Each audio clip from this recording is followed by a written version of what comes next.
ডেঙ্গুতে বিপর্যস্ত ব্রাজিল।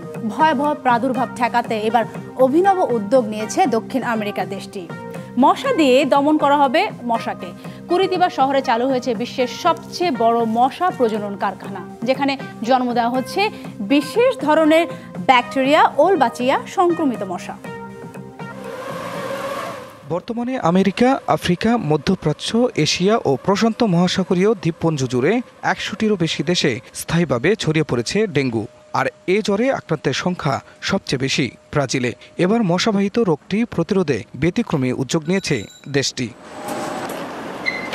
ব্রাজিলের দক্ষিণাঞ্চল কুরিতিবায় চালু হয়েছে ওল বিটো দো ব্রাজিল নামে মশা প্রজনন কারখানা, যেখানে প্রতি সপ্তাহে উৎপাদন করা হচ্ছে 10 কোটি মশার ডিম। এই মশার কামড়ে ডেঙ্গু, জিকা কিংবা চিকুনগুনিয়ার ভাইরাস ছড়াতে পারবে না দেহে।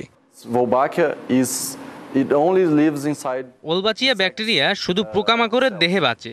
এটি মানুষের জন্য ক্ষতিকর নয়, বরং ডেঙ্গু সংক্রমণ বন্ধ করতে সাহায্য করে। 89% reduction in dengue case.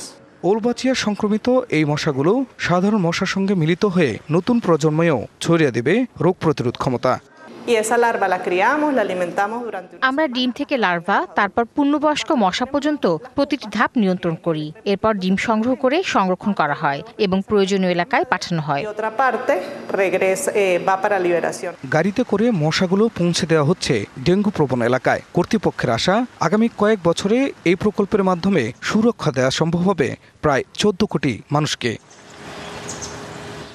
বিশ্ব স্বাস্থ্য সংস্থার হিসেবে প্রতি বছর লাখো মানুষ ডেঙ্গুতে আক্রান্ত হন। আর ব্রাজিলের এই উদ্যোগ সফল হলে তা ডেঙ্গুর বিরুদ্ধে লড়াইয়ে উন্মোচন করবে এক নতুন দিগন্ত।